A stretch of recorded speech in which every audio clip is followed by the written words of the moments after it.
Hey guys, it's Charlie Pankey, Sequoia Magazine. Thank you so much for coming back to Sequoia Right Now podcast this week. This week's episode is kind of special. I want to do a little kind of a pre-roll here. Crystal Cave in Sequoia National Park is finally reopened after years of being closed, 4 years actually, due to fires, flood damage, and all the things that are going on down in Sequoia.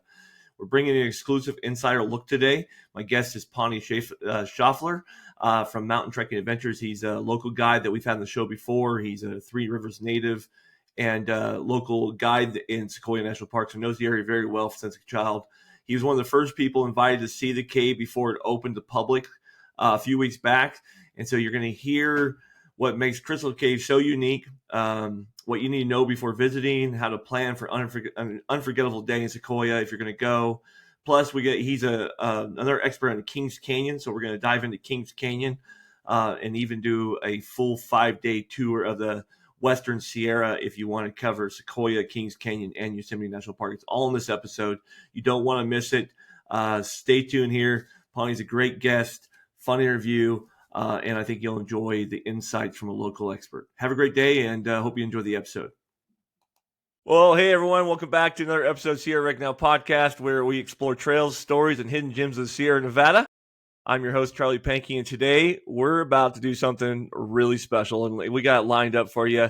If you've ever stood beneath the towering sequoias, or maybe you felt like you wanted to go a little deeper in the Sierra Nevada, we've got a special episode today that we're literally just going to dive into, literally. Crystal Cave is one of the most fascinating, magical spots in the Sierra Nevada. It's in Sequoia National Park, and it's been closed for the last couple of years and just officially reopened. And what's really cool is we had some friends with boots on the ground, and so we're super excited today to welcome back Pani from Mountain Trekking Adventures. He was a guest on our show a few months ago.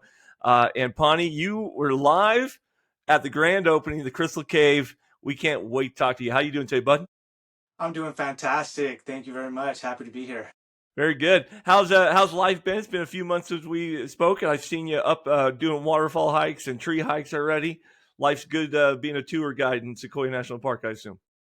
Yeah, as you know, spring in the Sierras is magical. The rivers are flowing. Kings Canyon opened about a month ago.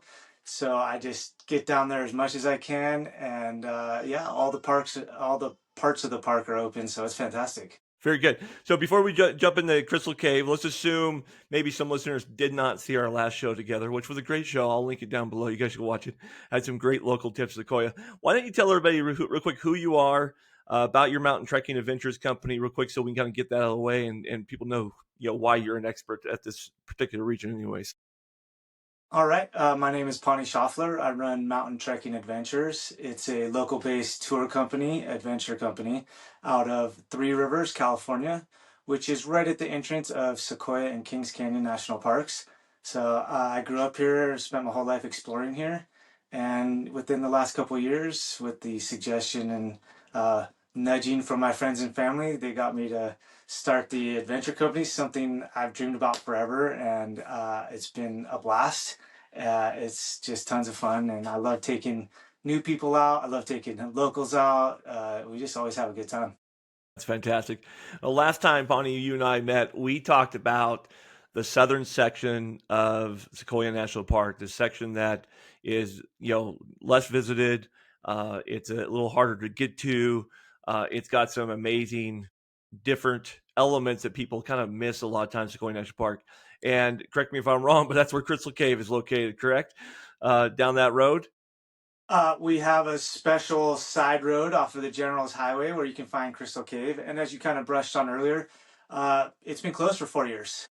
And so just recently, after the fires and then subsequent flooding and landslides and all the stuff, the hardworking folks at Caltrans, Sequoia National Park, Sequoia Parks Conservancy, I'm sure with many other agencies, got together, fixed that road, and let us adventure enthusiasts, explorers, and spledunkers go down and visit Crystal Cave. Yeah. Very good. And if you're listening today and you're going, Crystal Cave, I've heard that name. What is it? You may remember the picture. It looks like a spider web. They have a door.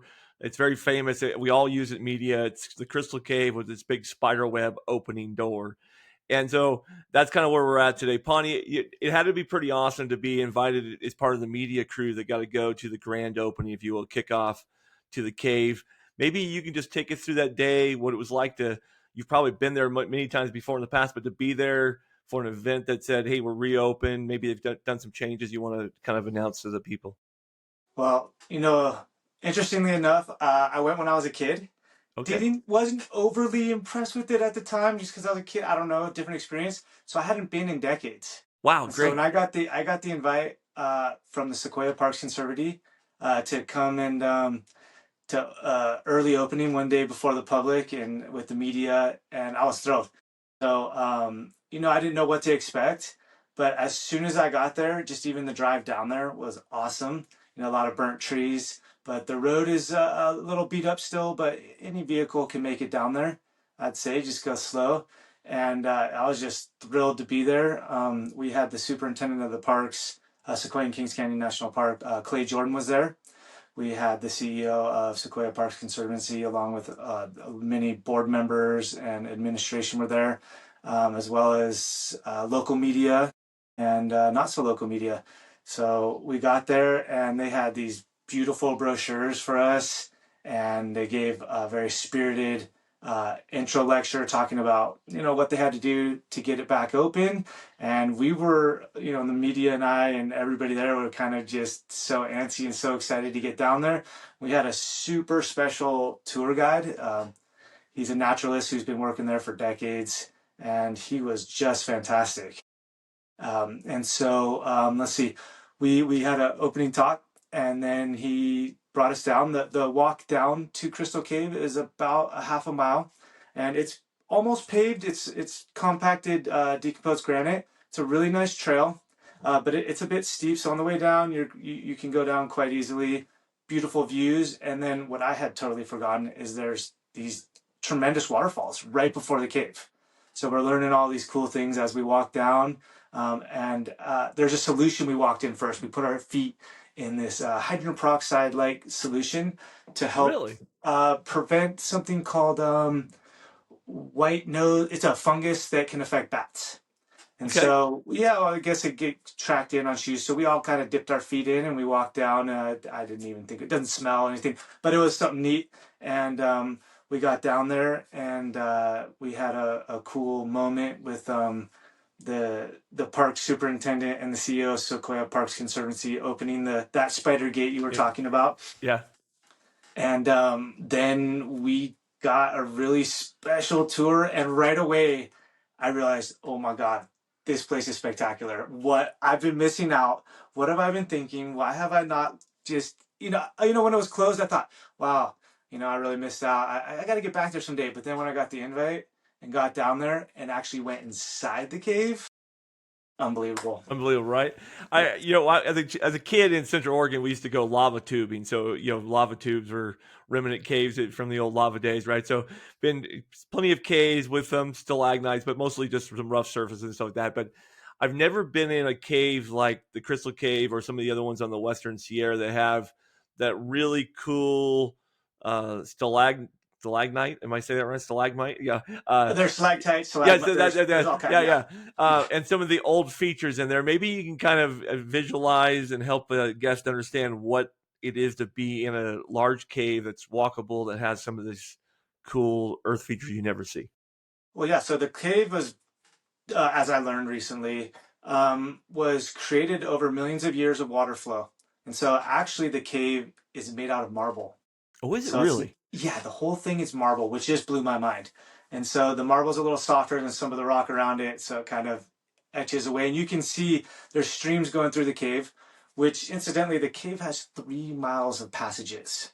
That's We, awesome. as the public, can't get to explore about a half mile, a little more, but there's 3 miles of passages already fully mapped out in there, and who knows what's unmapped so far. But as you walk in, yeah, you have the stalactites that come from the top, the stalagmites come from the bottom, Okay. and then there's some fun acronym or ways to remember that they taught us, so it's cool. And then there's all these incredible geologic formations, which are mainly created from the water flow. So it'll drip and create these soda straw sort of formations. and there's all these different layers of. I wish I remember more about. I was just Marble, snapping right? away, and my mind was blown. I was talking to everybody, but it's just incredible. Yeah, Is it all tour driven? I mean, do people get to go in and just walk where they want to, or is it 3 miles? You're always on a tour, right? I mean, it's yeah. So you get to do a half-mile loop with a tour guide. You have to, very important, make sure you purchase a ticket to visit the cave before you go to the cave. So yes, you can get it online with the Sequoia Parks Conservancy website. You can get it through Sequoia National Park, which I think just directs you back to Sequoia Parks it Conservancy. does. Yeah, yeah. Yeah, right. Make sure you get that. It's booked out for June, pretty solid, but you never know. Take a look. Get it ahead of time. And no, so you get there, and then it's really nice having a tour guide. And you have someone who really knows what they're looking at, and they can tell you all these great stories about how that gate was made in the 1930s to what is forming these beautiful, unbelievable. Some of the rooms are huge. Some of the rooms are quite large, really big caverns. You're never feeling claustrophobic in there. That's There's really some tight important, right? passages. I'm Yeah. sorry. That's really important for people to know because some people when they think caving, they always think on your belly, walking, going No, through tight, and no, no. there's a caving world for that, but these caves for the public are generally made for everybody to enjoy. So Yeah, I would. yeah, I'd say kids of any age, as long as you can hang on to them and they're not going to go fetching stuff and falling.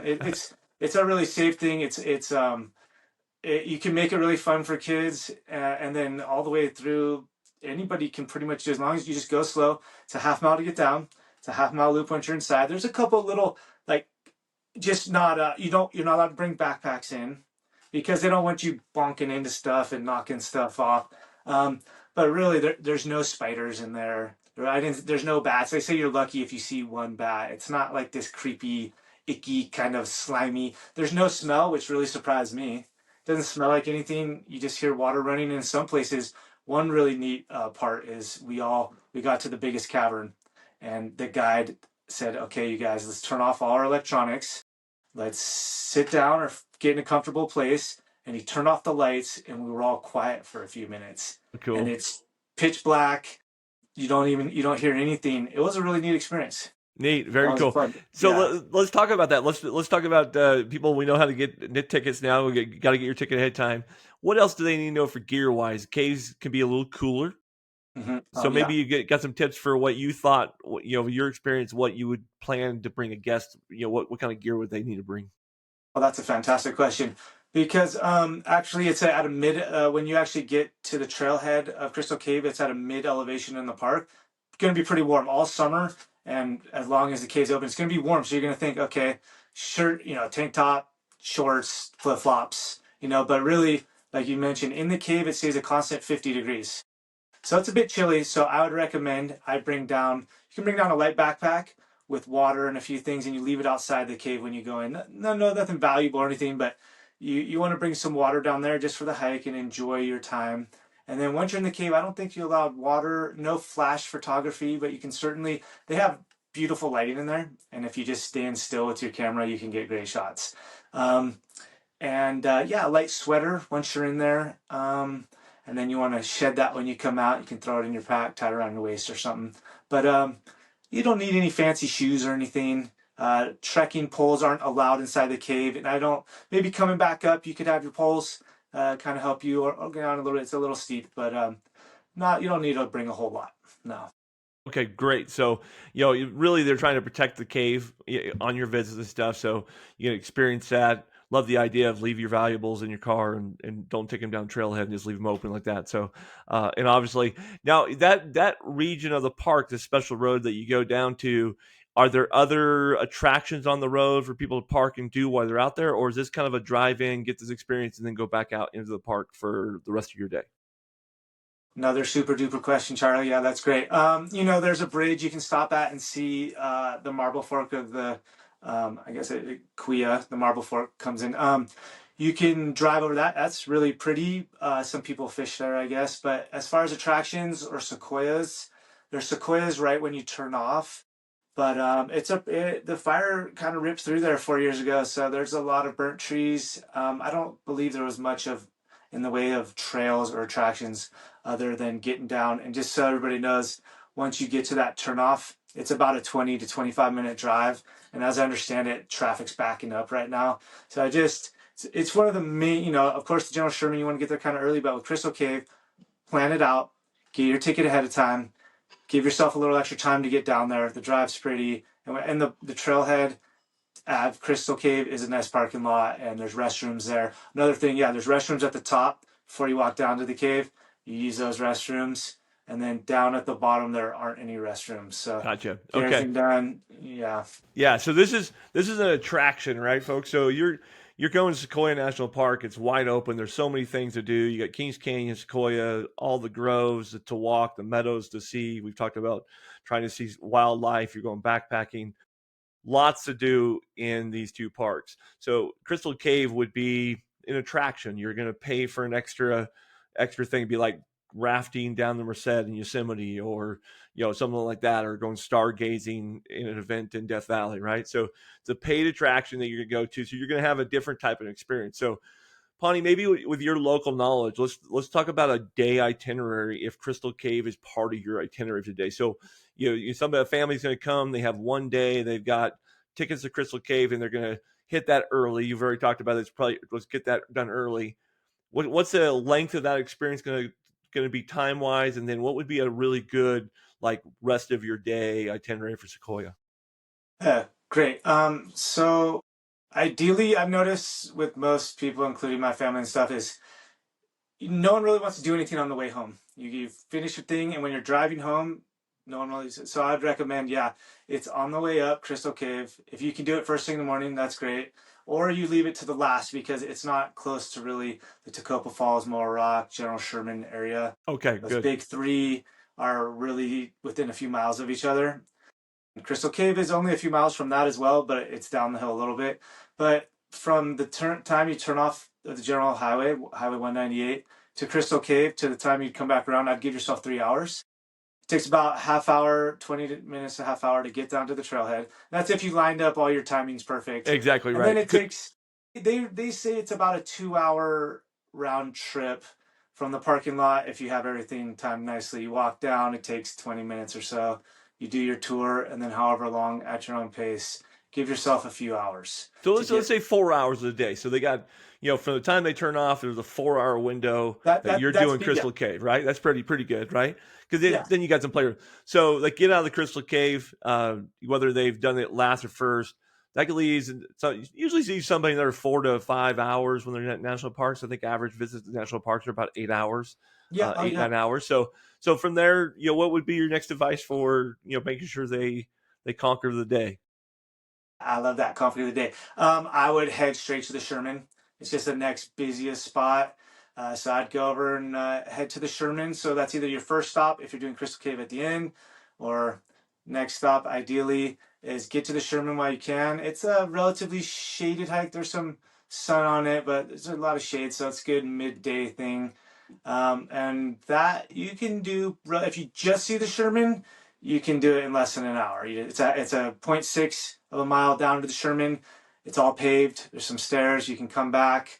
You can do it in an hour. I'd advise going taking Congress Trail. Let's give the pro tip here. If you just go see the Sherman, you missed a lot. There's a lot. There's a lot within a mile, and there's a whole lot more within 2 miles that you just want to spend some time in the trees. I mean, General Sherman is the crowded Disneyland, and a half a mile away, you could feel like you got the trees to yourself sometimes. So, take the time to do that. If everyone's wanting to go to the main ride at Disneyland, you can see Space Mountain or some of your classic favorites just around the way. And most of the elevation you do is your first descent into the Sherman. So then once you're down there too, it's just it's relatively easy to go check out Congress Trail and other loops around. Yeah. So it's at your discretion, how long you stay on there. Give yourself an hour or two.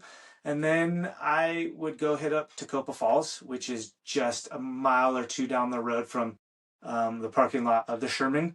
If you keep heading north on Highway 198, you go out of Lodgepole is a big attraction. There's a museum, a great supermarket, or a great market there, souvenir shop. And then the trailhead is in their campground there for Tokopah Falls. I'd give yourself 3 hours. It's a great trail. It's 1.7 miles each way. You gain 600 feet elevation. There's just the first part you gain a little bit. It's you're cruising mostly, and you're in the shade a lot of it until the last 10% of the hike, and you're on some broken rock, and there's a few little stream crossings, nothing major. It's That's a really fun one. I call Yeah, them the big three.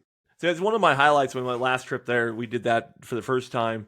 One, there's marmots along the trail, so if you like Yeah, marmots, you're going to see marmots almost guaranteed. You get to the end, and it's not just a big like paved parking lot where people stand. There's actually boulders that you can kind of climb on. You got to be careful and safe there, but there's nice little boulders you can spread out and just watch the waterfall. It's got this stair step kind of you know odd formation coming down. That it's not just like a straight fall, right? So it's got all these different unique features to the rocks.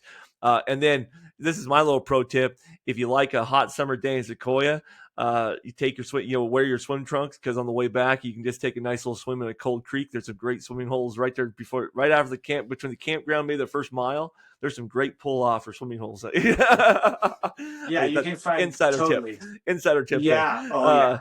But that's a fantastic waterfall and highly recommended. It's one I missed of my first visit there. I didn't go do the waterfall, and when I saw it the second time, I'm going, oh, I'd probably do that hike every time I went. I'm a waterfall geek. Well, nice. Well, like you said, it's not one big waterfall like Yosemite or somewhere you're getting a 1,000-foot drop, but it is 1,200 feet of cascades, and the water will diverge and converge and Yeah, come back. And then right where you kind of trail ends, you get a good, nice kind of shoot off of pretty tremendous waterfall there. And like you said, the whole hike, you're basically following that marble fork, and you can pop off. There's trails that head to the creek, and when it's a little lower, especially in the summer, well, you're talking about really nice, nice little private swim spots. absolutely. And I just saw on your social media you were just there for spring runoff just maybe a week ago or so with your family or with a group tour. So the waterfall looks like it's really popping off right now. Yes, yeah. Going back, I call them the big three. We have the General Sherman, Tokopah Falls, and Moro. I'll talk about Moro in a second here. So I actually have a tour on Saturday planned to do the big three. Last Saturday, just a few days ago, I did take my baby, put him in the pack. That was his longest first. He's 11 months old. Excuse me. That's Okay. okay. I put him in the pack. It was his longest trip yet. We had a really good time. That was for our hiking club adventure, and Cool. yeah, that was it was a lot of fun. That'll be fun. Now we've unfortunately I know you're going to talk about Moro Rock. I'm going to let you do that real quick, but we've already gone through 20 minutes of our show, and I want to Okay, make sure we touch on Kings Canyon this time. absolutely. So hit Moro Rock real quick, and then I got a quick question about Kings Canyon for you. Okay, so after Tokopah Falls, Moro, you're going to get some of the best views you've ever seen in your entire life. And it's 350 stairs about. It's only a quarter mile.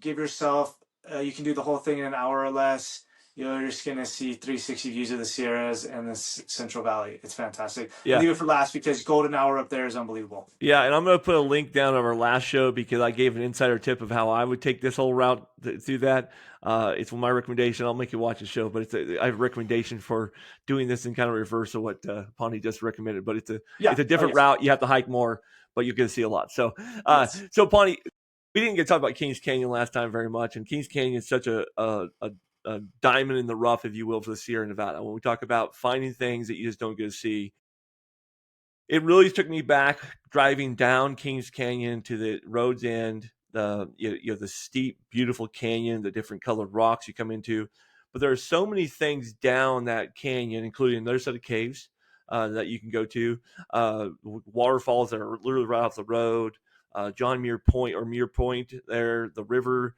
I just want to know, you from a guide perspective, taking people to Kings Canyon. Obviously, you got the trees up top. What is like your go-to day in Kings Canyon look like? What do you like highly recommend people not miss? Yes, great question. I love it. Okay, I love talking about Kings Canyon. And honestly, if I only had one day and I could either spend it in Sequoia or Kings, I would do Kings because you can do Grant Grove, which is at the top. The road is fantastic coming in too. If you get car sick at all, if you take the 180, you can get to the 180 a lot of different ways. It is just the smoothest road up, and it takes you right to almost 7,000 feet. But so you can do Grant Grove right at the top. There's Grant Grove Village with a nice museum, a little store, post office, cafeteria style stuff. And just a quarter mile down the road is the turnoff to Grant Grove, the second biggest tree in the world and the thickest sequoia in the world. And it's a beautiful loop. It's paved. There's tons of auxiliary trails, just like the Sherman. And I'm just exploring it more myself because I've always done the kind of basic stuff. There's tons of stuff to see. It's fantastic, beautiful trees, way less crowded too. There's about 10% go to the King side, 90% go to the Sequoia side, and you're going to see it's hard to say which are the biggest trees. I mean, they say the Sherman is, the Grant looks like it. It's fantastic. So I do the Grant, and then from there you start heading down into it's still Highway 180 and towards Cedar Grove, which is in Kings Canyon. And it's arguably the steepest canyon in North America. And I say arguably because there's peaks that are 12, 13,000 feet, and the river floor, the Kings River, is down at 3,000 feet where the road goes. And so that's a drop of approximately 9,000 feet in some areas. And it's not sheer, just like the Grand Canyon. It's more glacial, so it's more of a U-shaped valley, kind of more like Yosemite. But it's tremendous. The geology there is mind-blowing. The contact zones, and just they have the desolation wilderness. It's so remote out there, so rugged. Even the most experienced mountain climbers, trekkers haven't made it out there. But as you drop in, yeah, you reach down to 3,000 feet. You come down, it's all warm again. You have Boyden Cave there, cavern, which is Crystal Cave's younger brother, so to speak. Yeah. And it's beautiful too. Highly recommend it. It's in the national forest, so they have you kind of are in the national park, Kings Canyon National Park, the national forest, and then you get into Kings Canyon National Park Yeah, that's again. a really unique distinction. My first time there, I didn't realize that you actually kind of had a split while you're in the park of the national forest, line there as well. But that's really cool to know. So Yeah, and if on another time, I could tell you more about why they did the split and the history of that. But moving forward, for what you folks can do today is so you go down into the canyon, and just like Charlie said, you got waterfalls popping off of right on the side of the road with almost no hike. Some of them are literally you park, and it's this one was opened the up. Grizzly Fall. I mean, it's literally 60 feet. Yeah, and there's picnic tables right there. You can feel the mist from the waterfall and eat your lunch. It's fantastic. And there's waterfalls. It was actually Kings Canyon was actually closed for an entire year. 2 years ago, after the floods, it got wiped out the road in several places, so we weren't able to go there just a couple years ago for 2 years. So these last years, it's been open. It traditionally closes in November, early November to the end of October every year, and it opens at the end of April. So no matter what, the canyon part of Kings Canyon National Park is closed about 6 months out of the year. Grant Grove's open all year. Beautiful place to go in the snow, easier drive than the Sequoia side in the snow. And but yeah, you can drive in. There's Grizzly Falls, Roaring River Falls. There's an unnamed falls that is it's way more apparent now because of the floods. It kind of knocked all the foliage around off, and so there's a kind of a bonus waterfall there. And at the end, like you said, there's Muir Rock, where John Muir pitched congressmen and other high level administration for the U.S. government and business people to save Kings Canyon. So there's this incredible rock, and you have Sentinel Peak there, Grand Sentinel Peak, something like that, Yeah. and it just comes straight down into this crystal clear emerald water. It's this big rock. It's magnificent. And it makes you feel like you're in Yosemite Valley, to be honest with you. When I was Yes. there, I was like, oh, no wonder they call it. I mean, it looks like Yosemite Valley right here. And then we took that. There's a trail that a lot of people go to, another waterfall that's out a couple miles. I forget the name of the waterfall off the top of my head. But if you walk just down that trail, the river, it's the clarity and the green, blue color of that river going through the early summer is awesome. It's a great spot to picnic and watch some Muir Point. I mean, it's dynamite. Yeah, so Miss Falls, it's a pretty Miss good hike. Falls. Yep. It's about 5 miles each way, so Okay. approximately. So it's about a 10-mile hike, but the first half is flat. You're walking Mm-hmm. along the river, unbelievable. And then the canyon kind of splits. There's a confluence there, but you head up it. I'm actually going in June. We're going to go to Miss Falls, unless someone else wants to do it for a tour. But it's stunning. Yeah, Miss Falls is a really cool waterfall, and I've seen a lot of bears. You see a lot of bears. It's funny. I had a park ranger tell me if Sequoia and Yosemite had a baby, it It'd would be be Kings Kings Canyon. Canyon. That's a great way of putting it. Actually, Yeah, it I liked really it is a too. I thought it was combination of perfect. both, right? And there's Yeah, a lot of campgrounds down in the bottom of yeah, that canyon. yeah. I'm not going to name them all for you, but they're even in the national forest. I stayed in the national forest campground in between the two sections when I was there last time, and then we Oh, drove that's both sides of the park staying at that campground, which was perfect, right? I mean, I got perfect. super cheap camping area, and I found it late, so it was like people don't know this campground exists because it's national forest, right? And then I was able to go to both parks, do Yes. my backpacking trip, the whole thing. So really, really enjoyed Kings Canyon. It's one of the places I hope to go back because, again, one day really isn't enough. It's one day's to see it and like capture the depth and the beauty of the canyon. You can do in one day, right? Because you Yeah. drive down, Yeah. you can enjoy. But if you want to experience all this stuff, there's just no way. Like I was talking to an old guy up at it's a Pyramid Peak or it's there's a panoramic peak, That's it. right? Panoramic Point. Panoramic, Yeah. and old guy, he was pointing out that desolation wilderness area or that wilderness area. He goes, dude, so few people have ever been back there. It's so hard to get into, but if you get back there, you're in rare country. And I go, wow, that it does look pretty impressive. But to be able to stand up there and see Kauai Peak and some of these Brewers Peak and all these different peaks across the eastern Sierra that people talk about in the John Muir Wilderness area, and if they're to be able to visually see that is stunning from the Yeah. viewpoint. Yeah. It's a pretty special place. I highly recommend Kings Canyon to people. And I had a lot of questions. I'm going to ask you this question, and this kind of maybe be one of our last questions, but I saw a lot of questions online this year. Like, I want to go see Sequoia and Kings Canyon on a road trip. Like, I'm going to do a road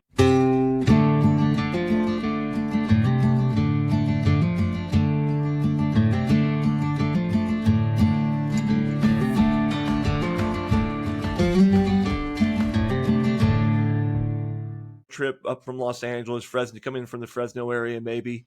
And eventually I'm going to end up in Yosemite. So what's that road trip look like? I have some ideas on that I'd like to share, but I'd like to kind of talk to you about that. Like, let's say a family's coming up, they're on a week-long vacation, and they're coming from the direction of Fresno. Kind of take them through without a lot of detail, like what would that look like from a road trip if they're in destination Yosemite for days and mileage, as far as you know?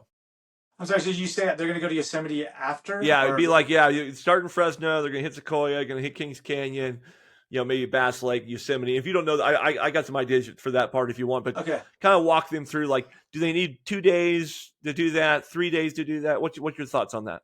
Well, so I took for the first time ever, I took a guest and we did Sequoia and Kings in one day. I'm going to make a reel out of One that. day, really? Okay. One day, but he was staying up in the park at Wuxachi, pretty much one of the only facilities you can. It's right near Beautiful the lodge. Lodgepole area. Staying up there, we were able to do the whole thing. One day, you pretty much need 2 days, especially if you have kids or something. It's a lot of driving. It's a lot because It the is a lot of park's driving. big. The park's huge, and just to do the loop, just driving is going to take you, and to get to Kings Canyon, 4 hours, and that's without stopping at least 4 hours. So if you're coming from the 180 side, I'd come up, and you know, I don't know. It just depends where you're staying that night. If you're gonna go stay in 3 hours, you can go knock out Kings Canyon, go into the canyon, come up, see Grant Grove, continue on because it is a loop, and you can get over the Sequoia side, and then from there you'll drop over towards Lodgepole side, and you can see the Sherman, Moro Rock. I wouldn't suggest doing Tokopah Falls or too many hikes if you're really trying to knock out the park in one day. You leave. The General Grant whole loop is like a half mile. So is the Sherman, and more rocks. So you can knock those out in a day. And then just driving through Kings Canyon, you really don't need to hike. I You always just tell guests that Two stop Malt and Meadows is view. a really cool place to walk, very flat. You go, there's a really beautiful bridge that spans the South Fork of the Kings there.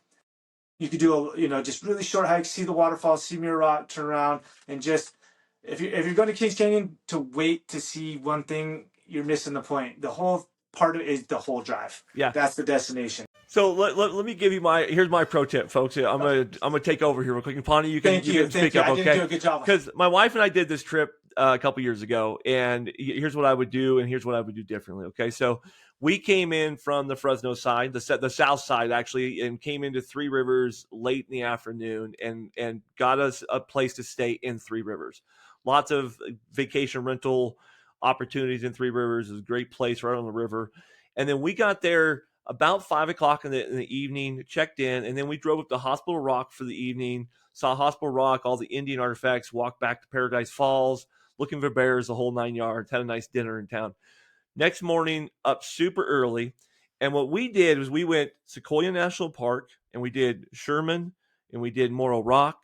We didn't do Crescent Meadows, which I would highly recommend doing. So I would actually go Moro Rock first in the morning, hit Crescent Meadows, and hike the Sherman and get the bus back to your car, the shuttle. And that would be my Sequoia trip on this trip. Now, missing the waterfalls would be unfortunate. So if you want to spend a little extra time and do the waterfall hike, you definitely should do that. But you're adding time here, okay?